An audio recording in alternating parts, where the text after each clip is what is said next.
நம்ம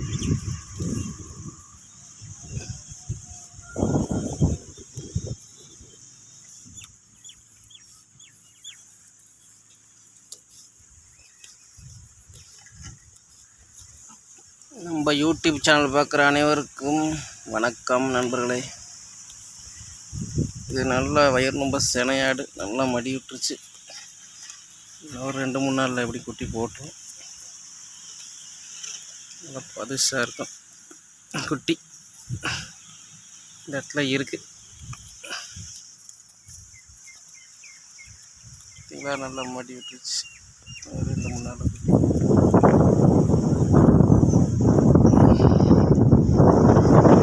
மற்றவங்களாம் எல்லாம் மேய்ஞ்சிக்கிட்டு இருக்கிறாங்க. இன்னைக்கு 18 தேதி காலையில் வச்சிட்ருக்கேன். மணி ஒரு 11 மணி பக்கம் இருக்கும்.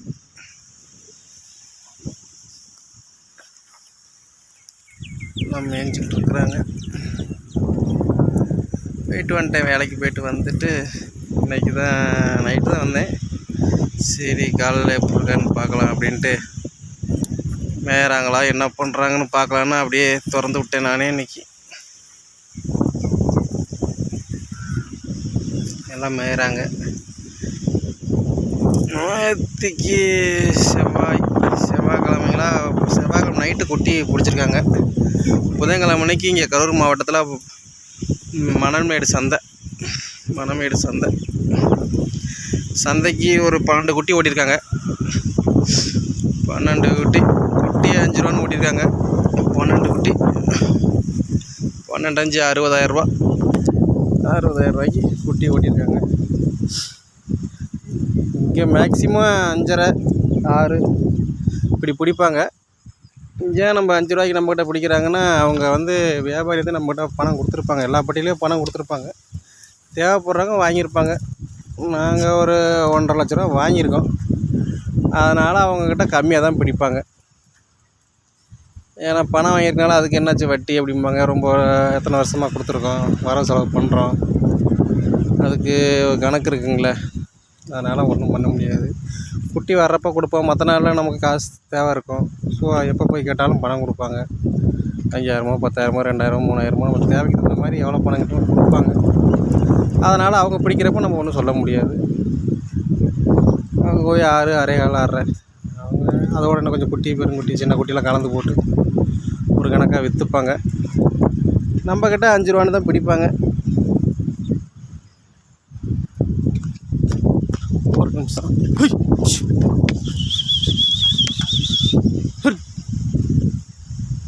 அங்கிட்ட ஒரு தோடை இருக்குது, ஓடி போயிடும்.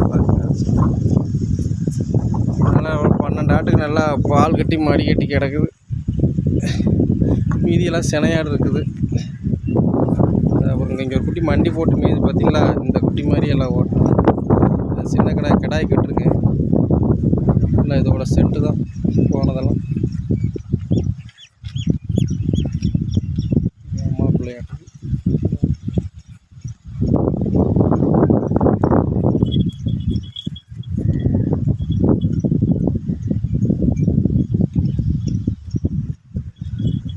எல்லாம் மேய்கிறாங்க. ஒரு இளங்குட்டி இருக்குது. காட்டுக்கு வந்துருமே, பக்கத்தில் தான் வீடு பக்கத்தில் காடு. அதனால் ஓட்டி வந்துட்டான், குடியான்ட்டான். எல்லாம் குளிப்பாட்டணும். இன்னைக்கு குளிப்பாட்டில் எல்லாம் காற்று ரொம்ப ஓவரு, வெயில் கம்மி, வானம் மூடிக்கிட்டு இருக்கு. இல்லாட்டி நல்லா பளிச்சுன்னு இருப்பானுங்க.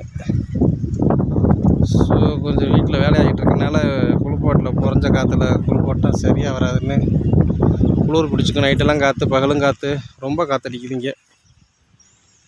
அதனால் கொஞ்சம் காற்று கம்மியாகட்டும் அப்படின்னு விட்டுட்டேன்.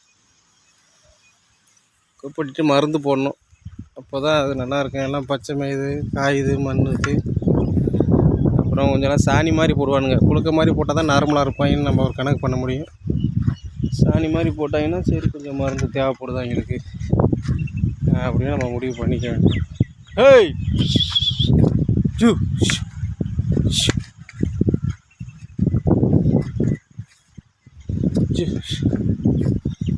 குட்டிங்க எப்பவும் ரெகுலர் வியாபாரி தான் போகும்.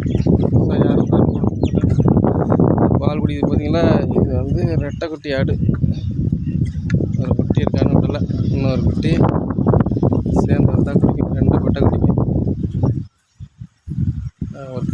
பெரிய கிடாவே தான், பல் சேர்ந்தவன். ஒரு சின்ன கிடா அங்கிட்டு உள்ளே இருப்பான், அவன் 2 பல். 55 ஆடு, 2 கிடா, 12 குட்டி ஓட்டி விட்டாங்க. இப்போ இங்கே 18 குட்டி மேய்ச்சலில் இருக்குது, 3 குட்டி வீட்டில் இருக்குது. இப்போ 18, 2, 21 குட்டி இருக்குது.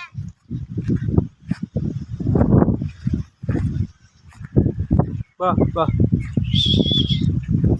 எப்பவும் சொல்கிறதா, புதுசாலாம் ஒன்றும் சொல்ல. அதுபோக நைட்டு ஒரு ஆடு குட்டி போட முடியாமல் ரொம்ப கஷ்டம். நேற்றுக்கு காலையிலேருந்தே குட்டி போட முடியல, போட ஒரு நோக்கத்தில் இருந்திருக்க மாட்டேங்குது. மத்தியானம் படுத்து இருந்துச்சு தான் சாயந்தரம் ஆடு ஓட்டி வந்தாங்க. அப்போ தான் நான் பார்த்தேன். நான் ஈவினிங் தான் வந்தேன், பார்த்தேன் இந்த மாதிரி இருக்குதுன்னு சொன்னாங்க. நானும் பார்த்தேன். சரி நைட்டு வரலையும் பார்ப்போம் என்ன கண்டிஷன்னு. அதுக்கு ஏதோ கொஞ்சம் சேஞ்ச் ஆகிருக்கும் போல், நார்மலாக இல்லை உடம்பு. ஆடு நல்லா பெரிய ஆடு, சினை ஆடு. சரி குட்டி போடுதான்னு பார்ப்போம்னு பார்த்தேன். லேட்டாச்சு. சரி ஒரு 8:30 மணி ஆயிடுச்சு, இதுக்கு மேலே நம்ம பார்க்க வேண்டாம் அப்படின்ட்டு மெடிக்கலில் போய் ஒரு மருந்து வாங்கிட்டு வந்தேன். 125 ml கருப்பு கலரில் டானிக் மாதிரி இருக்கும். அந்த கேனு வந்து வீட்டில் இருக்குது, வீடியோ அப்புறமா அதோட வீடியோ போட்டுவிட்றேன். 140 ரூபான்னாங்க. சரி வாங்கி ஊற்றிடுவாங்க. ஒரு 100 ml இப்போ ஊற்றுங்க நைட்டு, மீதி ஒரு 100 ml காலைல ஊற்றிடுங்க, குட்டி போட்டுருவோம் அப்படின்னாங்க மெடிக்கலில். சரின்ட்டு போட்டுவிட்டேன். போட்டுவிட்டு ஒரு 1 ஹவரில் கொஞ்சம் மாற்றம் ஆயிடுச்சு. பார்த்தேன், இல்லாட்டி நான் குட்டியை கை வச்சு எடுத்துருவேன். நான் கொஞ்சம் வெளியே வந்தால் கூட போதும், அதுக்கப்புறம் நான் குட்டியெல்லாம் எடுத்துருவேன். அந்த மாதிரி நிறையா குட்டி ஆட்டில் எடுத்திருக்கேன். அவுத்துக்குள்ளே இருக்கிறது, கிராஸாக கிடக்கிறது, மடங்கி கிடக்கிறது, குடல் இது மாசி சுற்றி கிடக்கிறது, இதெல்லாம் கையை வச்சு வெளியே எடுத்துருவேன். குட்டி நிறையா குட்டி காப்பாற்றிருக்கேன், இறந்த குட்டியும் எடுத்திருக்கேன். எல்லாமே எடுத்துருவேன். ஊசி போட்டுருக்கேன், மருந்து போட்டுருவேன். நிறைய பேர்த்துக்கிட்ட நிறையா கலந்து பேசிடுவேன். டாக்டருங்களாம் நம்ம ஏரியாவில் ரொம்ப மோசம், செட் ஆகலை. பணம் தான், பணத்தை அதை அவங்கக்கிட்ட கொடுக்குற காசை நம்மளே கிழிச்சு தூக்கி போட்டு போயிடலாம். ஆமாம், டாக்டர் வந்து பார்த்தாங்க சரியாச்சு அப்படின்னு வந்து நம்ம ஏரியாவில் கிடையாது. வந்தாங்கன்னா அவங்களுக்கு காசு தான், காசு தான், காசு தான். ஆனால் ஆடு க்யூர் ஆகுதானா இல்லை, போட்டதுக்கப்புறம் பிரச்சனை தான் வரும். அவங்கள பிடிக்கவும் முடியாது, பிடிச்சி கொண்டு வந்தாலும் ஒரு அக்கறையோடு கேர் பண்ண மாட்டாங்க, பேச்சு தான் அவங்க பேசுவாங்க. அதனால் நம்மளே ஆட்டிலே கிடக்கறனால நமக்கு எங்கே ஏதாவது தேவைப்படுற நியூஸ் கிடச்சதுன்னா நெட்லேயும் பார்ப்பேன். சில டைம் போய் மெடிக்கல்லையும் கேட்டு தெரிஞ்சுக்குவேன். ஸோ சில பேர் தெரிஞ்சவங்களும் இருக்காங்க, அவங்ககிட்ட விவரத்தை கேட்டுட்டு அதுக்கு தகுந்த மாதிரி நம்ம ரெடி பண்ணிக்கிறது. சில நியூஸ் வந்து மெடிக்கல்லே தெரிஞ்சவர் கேட்டுருவேன், எவ்வளோ போடுறது, எவ்வளோங்க, என்ன கண்டிஷன் கேட்டுக்கிட்டு அந்த மாதிரி எம்எல் போட்டுருவேன். என்ன மருந்து மெடிசன் மேக்ஸிமம் போட்டுருவேன். அதிகமாக உத்தரமாக மருந்து தான், ஊசி அதிகம் போடுறதில்ல. ஊசி போட்டால் பால் வந்து குறைஞ்சிரும், குட்டிங்களுக்கு குறைஞ்சிரும். அதாவது வந்து குட்டிங்க வளர்க்குறாங்க பார்த்திங்களா, அவங்க தான் நிறையா குட்டிங்களுக்கு ஊசி போடுவாங்க. தாயாடுகளுக்கு அதிகம் ஊசி போட மாட்டாங்க. போட்டோம்னா நல்லா இளங்குட்டிங்கெல்லாம் பால் நின்று போயிடும், குறைஞ்சிரும், குட்டி இழைச்சி போயிடும், எல்லா ஆட்டுக்கும் சேராது. அதனால் நம்ம போடுறதில்ல. ஏதாவது உடம்பு சரியில்லை, முக்கியமான காரணங்கள் அப்படின்னா போடுவோம், மற்றபடி ஊசி போடுறதில்ல. மேக்ஸிமம் அதை நம்ம கரெக்டாக பாதுகாக்கிறதுனால ஆடுகள் கம்மி தானுங்களே, ரொம்ப அதிகம் கிடையாது, கம்மி தான். அதை கரெக்டாக பாதுகாக்கிறதுனால நம்ம வந்து நிறைய இழப்புகள்லாம் கிடையாது. கரெக்டாக அதை பார்க்குறோம், இடத்த சுத்தமாக வச்சுருப்போம், குளிப்பாட்டுறோம், மருந்து போடுறோம், கரெக்டாக குட்டியை பிரிச்சிடுறோம். தேவையான குட்டிகளுக்கும் ஆட்டுங்களுக்கும் தேவையான சத்துக்கள், தீவனமோ தவிடோ சாப்பாடு வச்சு போடுறதுன்னு வீட்டில் உள்ளதாக தான் போடுறோம். நம்ம எதுவும் வேறெல்லாம் எதுவும் செய்கிறதில்ல. அதனால் ஆடுங்க நல்லா தான் இருக்கும். ஹேய்,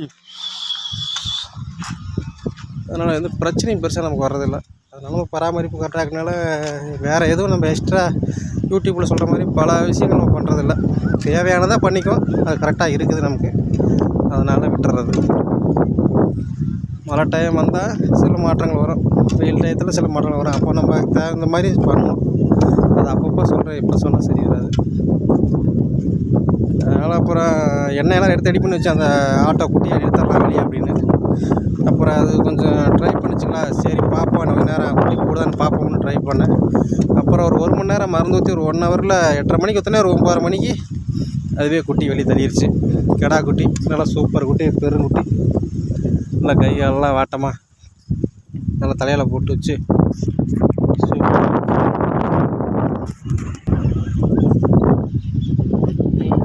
காற்று ரொம்ப காற்றடிக்குது. பேசுகிறது கேட்குதான்னு தெரியல, இருந்தாலும் ரொம்ப காற்றடிக்குது. கொஞ்சம் அட்ஜஸ்ட் பண்ணிக்கிங்க.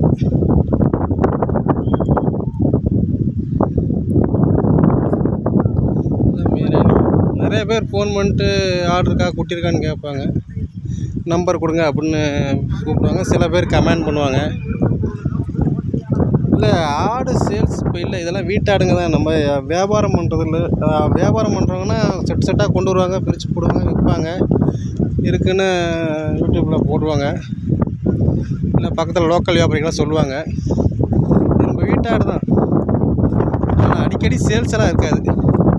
குட்டி மட்டும்தான் சேல்ஸ் ஆகும், அதுவும் அடிக்கடி இருக்காது. சீசன் மாதிரி தான், 1 மாதம் 2 மாதம் 3 மாதம் அல்லது 5 குட்டி 7 குட்டி 10 15 இப்படி தான் குட்டிகள் பிரிஞ்சு போகுமே தவிர, இப்போ 60 ஆடு இருக்குன்னா 55 ஆடு இருக்குது, 55 குட்டியும் ஒரே டயத்தில் போகாது. கலந்து தான் போகும். இப்போவே 30-32 குட்டி இருந்துச்சு, அதில் 12 குட்டி தான் போயிருக்கு. மீதி அடுத்த பேட்ச் தான் போகும். அடுத்த பேட்ச் ஒரு 10-15 குட்டிக்கு மேலே போகும்.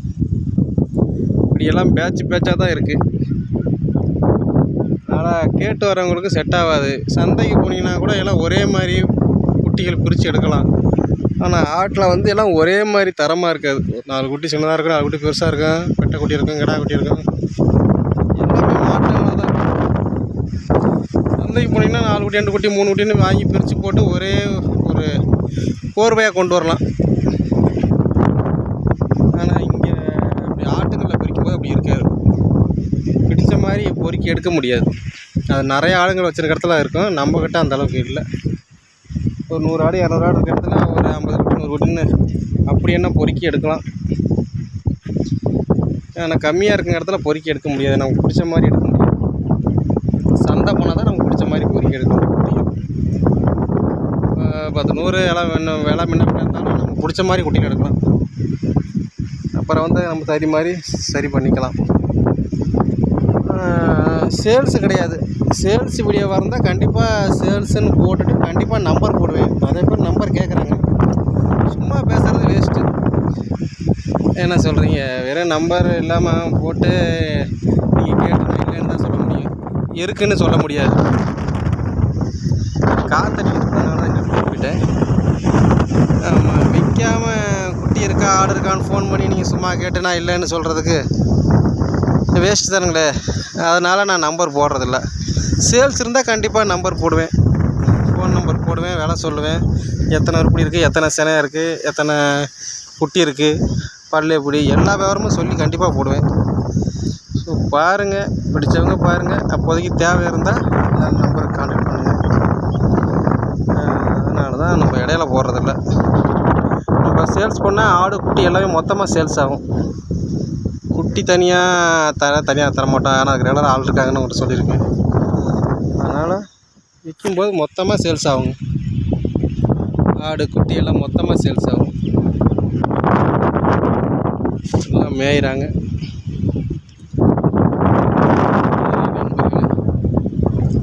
உங்களுக்கு ஏதாவது சொல்லணும்னு தோணுச்சுன்னா கமெண்ட் பண்ணுங்கள், நான் கண்டிப்பாக ரிப்ளை பண்ணுறேன்.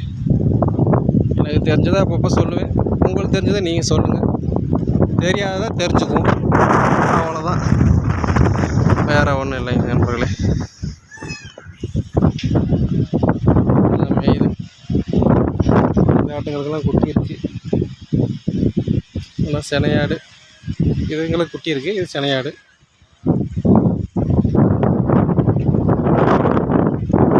காற்று ரொம்ப அதிகமாக இருக்குது, அதனால் ஃப்ரீயாக எடுக்க முடியல. ஃப்ரீயாக எடுக்க முடிஞ்சால் எடுக்கிறேன். வீடியோ நிறையா இருக்கும், தெளிவாக பார்க்கணும். வீட்டில் இருக்கிறது எல்லாமே போய் பாருங்கள். இதே ஆடு தான். ஆமாம், இதே ஆடு தான். இப்போ மேய்ச்சல் இருக்குது, கொஞ்சம் அழுக்காக இருக்குது, வேறு ஒன்றும் இல்லை. காற்று ரொம்ப பயங்கரமாக அடிக்கும். சும்மா காட்டணுமே ஒரு வீடியோ போடுவோம். ரொம்ப லாங்கு போயிடுச்சுன்னா அப்புறம் வந்துடுவீங்கன்ட்டு தான் கொஞ்சம் இடையில வீடியோ போடுறேன். பாருங்கள், இன்னும் ஒரு 10-15 நாளில், இன்னும் ஒரு வாரத்தில் ஒரு 10-15 ஆடு குட்டி போடுற மாதிரி இருக்குது. ஒரு வாரம் 10 நாளில் ஒரு 10-15 ஆடு சினையாடு இருக்குது. சரி நண்பர்களே, வீடியோ பாருங்கள், பிடிச்சா லைக் பண்ணுங்கள். ஏதாவது சொல்லணும்னு தோணுச்சுன்னா கமெண்ட் பண்ணுங்கள். எனக்கு தெரிஞ்சதை நான் சொல்கிறேன், உங்களுக்கு தெரிஞ்சு நீங்கள் சொல்லுங்கள். தெரியாத தெரிஞ்சுப்போம்.